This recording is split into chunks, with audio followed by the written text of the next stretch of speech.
NewsX Sunday Guardian Roundtable. This week we are going to be discussing Rahul Gandhi and the Congress Party, its newfound resurgence, and whether its tactics of obstructing Parliament makes for good strategy or bad politics. To do this, I have with me from the BJD, Jay Panda. We have Siddharth Vardarajan, who is the founding editor of The Wire. We have Singh from the Congress leader and national spokesperson. And from the BJP, we have BJP MP Bhartendra Singh. RPN, I'm going to give you the first round. Can you explain what exactly is the strategy of Rahul Gandhi? I mean, does it make sense, this obstruction of Parliament, not allowing Parliament to function, not allowing legislation to work? No, we definitely don't want to obstruct Parliament. And in fact, I've been on a show with you before Parliament began. Predicting this? Yeah, and I said definitely we want Parliament to work. But the issues that are plaguing this country have to be brought to, have to be discussed in Parliament. Unfortunately, corruption is a thing that the BJP spoke about very vehemently and thumping chests while they were in the election mode. But today we have a Prime Minister who makes no statements regarding what's happening in Pakistan, what is our foreign policy, about corruption. You're not allowing him to speak in the House. It is the duty of the government to make Parliament function. These are the issues. And this is everybody knows. And today BJP is trying to tell us that how it should not obstruct. They are the leaders of obstruction of Parliament, and in fact all the bills that they want to be passed now was stopped by the BJP in the last 3 years of the UPA government. Be it the GST bill, the 2011 GST bill, be it the all the bills that have passed. In fact, in Rajya Sabha, the finance minister is trying to stop the bill. If you see in the first 15 months, the amount of bills that have been passed with the support of the Congress is that we don't want to obstruct Parliament, or we want these bills to go through. But the issues that, as I said earlier, have to be addressed. Ajay, before I come to you, Jay, do you agree with the charges that he's making? Because, I mean, what's the use of doing what the BJP did? Well, I think, let me put this in context. My party, the BJD, does have a track record of not disturbing Parliament, irrespective of when the BJP was doing it earlier as a part of the opposition, and today Congress is doing it as part of the opposition. He's right that the BJP does have a track record of doing this, and they are facing the consequences of their own actions in the past. But also the fact is that the Congress is doing this primarily because of an ego issue, that they did it to us and we must do it to them. And they are using exactly the same arguments that the BJP used when it was in opposition, such as resignations first and then discussion. That doesn't work. You have to commit to having Parliament function. And while RPN is right that it is the responsibility of the government to run Parliament, you can't clap with one hand. You do have to have the opposition play ball, because what was happening inside of Parliament was not right, that kind of disruption. He does have a point in that sense also. The BJP itself, while in opposition, behaves like this, and then the Congress does the same while they're in opposition. So this merry-go-round, how long will it carry on? Precisely. So the nation comes first. The nation comes first. We must begin to address issues. Every civilized country, every civilized society allows a guilty person, if she is guilty, to give his or her statement. You have to give them a hearing. And which is a better podium for the hearing? The Lok Sabha, the People's House. Every voter, every citizen in this country is being denied the right to have all the issues being discussed by their representatives. Why is this being done? It is completely anti-democratic. And the reason it's being done is because Rahul Gandhi, in nearly more than a decade of his PMship, but these are the statements he's made. He made the statement in Puttaparthi. Get into this? In Puttaparthi, he said, unless Sushma resigns, we will not have the Parliament working. So you cannot make the statement. Behead her. Why? Because I say so. But you said the same about Pawan Bansal, about Shashi Tharoor. Pawan Bansal was scared. He had a goat in his house which he was about to sacrifice when Maneka Gandhi went and saved the goat. He was getting these tantric sacrifices done. It's a joke. His nephew was caught red-handed taking bribe. There's an FIR. What was Mrs. Sushma Swaraj doing? She was what you call on humanitarian grounds. There are so many things in India. She's the only person she could help in this whole world was Lalit Modi, who is an absconder. And she only has humanitarian grounds. There are millions of people, teeming Indians, languishing in jails who don't have lawyers. She can't have nothing to do with humanitarian grounds and that. And we have a hollow debate. What Sushma Swaraj said in Parliament, even when the opposition wasn't there. He wants to come in. I can see him nodding on Sushma. See, RPN has a strong point when it comes to the weakness of Sushma Swaraj's defense.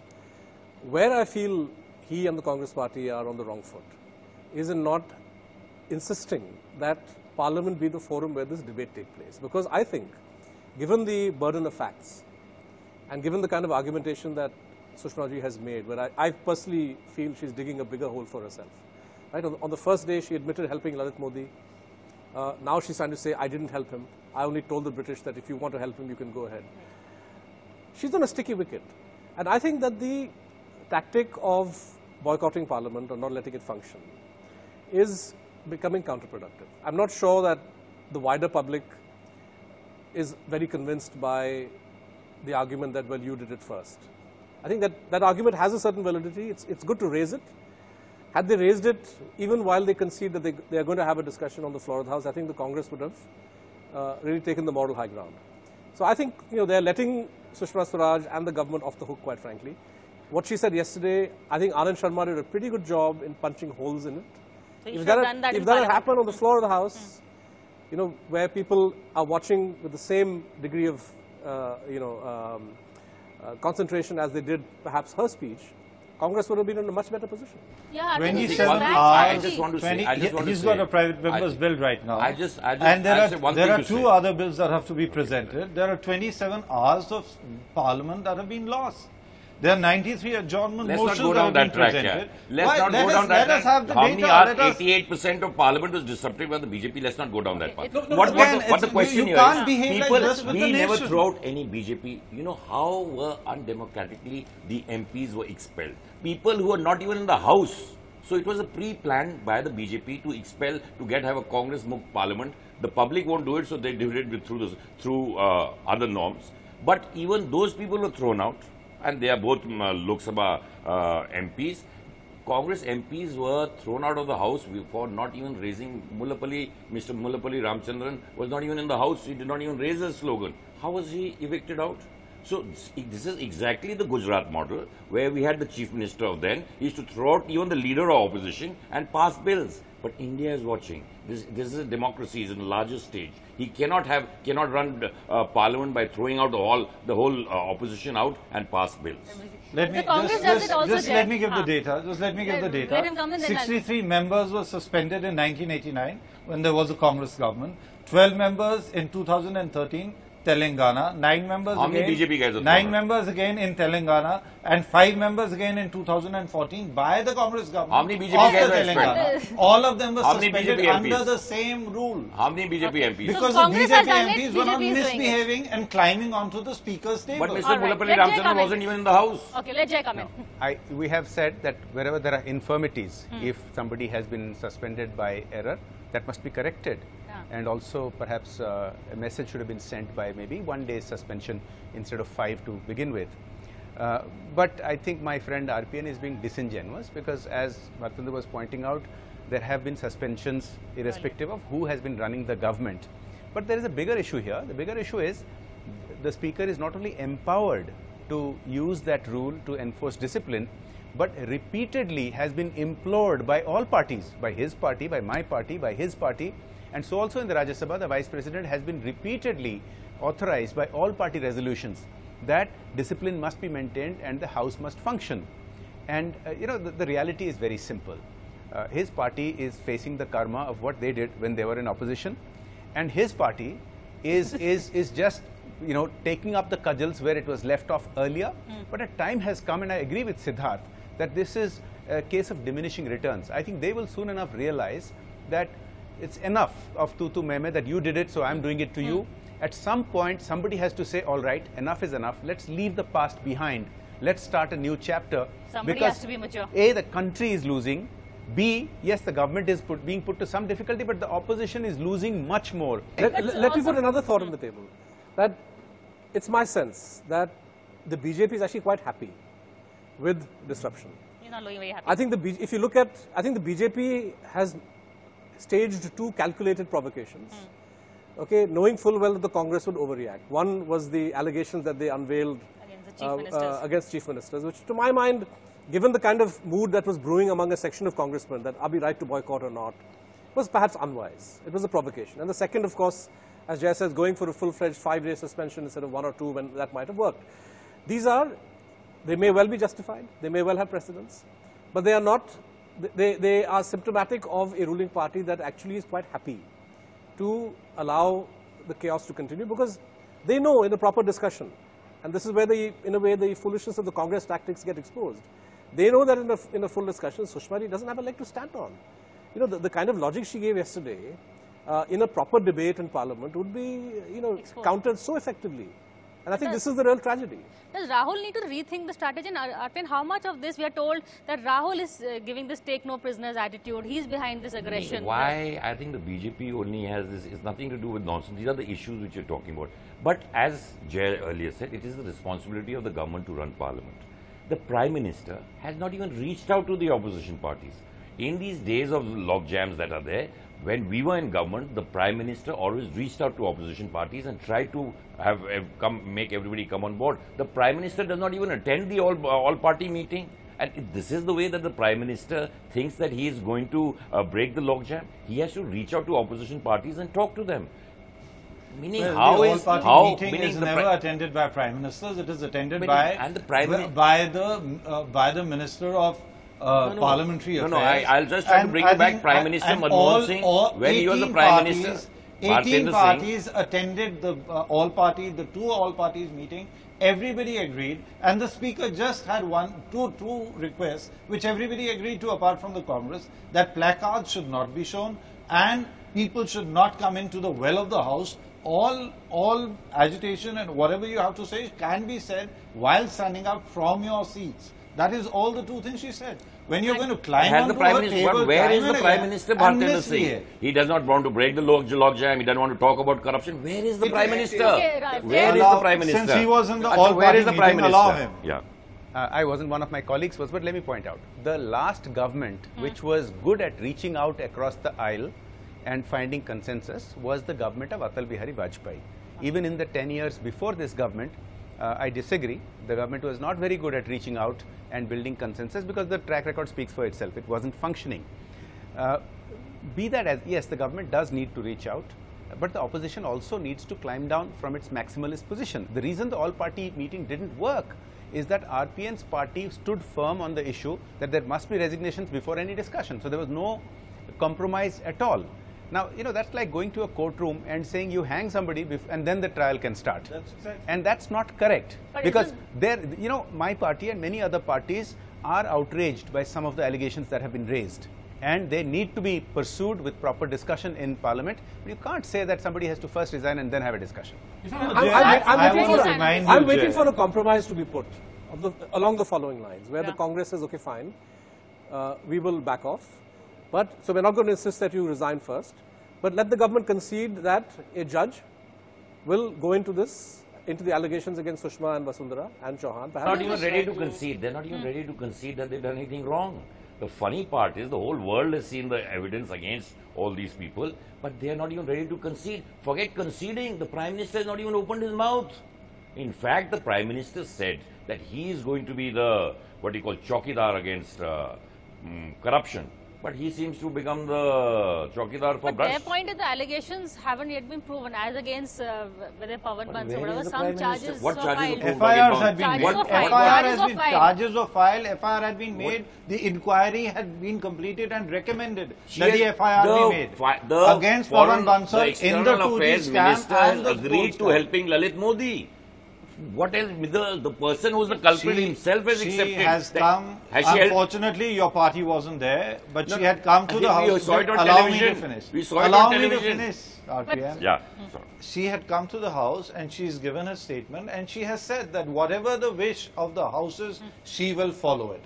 Let the discussion take place. You're not allowing the discussion, one. Secondly, I just want to remind Jay Panda about the government reaching out. In the land acquisition bill, his party, the Biju Janata Dal, made 5 recommendations, out of which 4 were accepted by the government. So we are trying to reach out. And they've accepted the social consent laws. Now they even concede what the Congress was fighting for in the land bill for the farmers' cause. So now they even concede. Why don't you So you're working. Exactly. Why did you have a log? Why did you have a log jam on the land bill when you're going to agree to all the clauses that we came up with in the first place?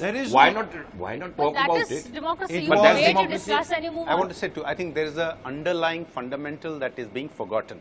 I think there are 2 real underlying reasons why this is happening. One is a misjudgment by the largest opposition party that disrupting parliament wins elections. I don't think that's true.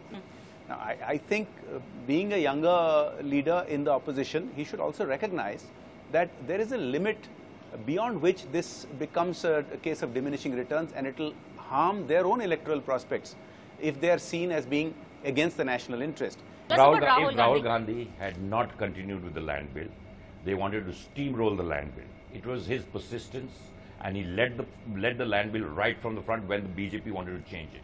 It is because of his stand that the BJP today has conceded. You know, so but what is good for the country? Why I do not agree with Jay Panda at all. We will obstruct parliament as far as the good of the country is concerned. Corruption no, is can I just say? Yeah. No, sorry, see, you have in a way proved the point that I think Jay and I are making, which is that the land bill, Rahul Gandhi's tactics were not to disrupt parliament over that, right? Yeah. He fully engaged the Congress party, other opposition parties engaged with the parliamentary processes. You finally had a select committee or the special committee that went into this, and there we've seen, you know, quite ignominiously the Modi government has had to take a U-turn, right? So where you actually make use of parliamentary procedure, tactics, institutions, even despite being such a small force, the Congress party has managed to score over the BJP. I just wish that on this issue too, after having, I think it's fine as a propaganda point, first 2-3 days you say you should resign. But I do feel the Congress party needs a plan B. Well, we need to take a short break, but don't go away. We're going to come back and continue this discussion on the disruptions in Parliament and the role of Rahul Gandhi.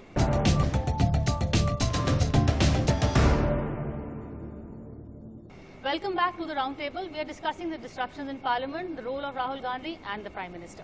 What do you make of Rahul's newfound resurgence, his aggression? You see, again, it's, objective. It is making a difference. No, it is not making a difference at all. He has to come to Parliament. He has to allow Parliament to function. The whole country is watching this. He's reached premises of Parliament. That's a lot for Rahul.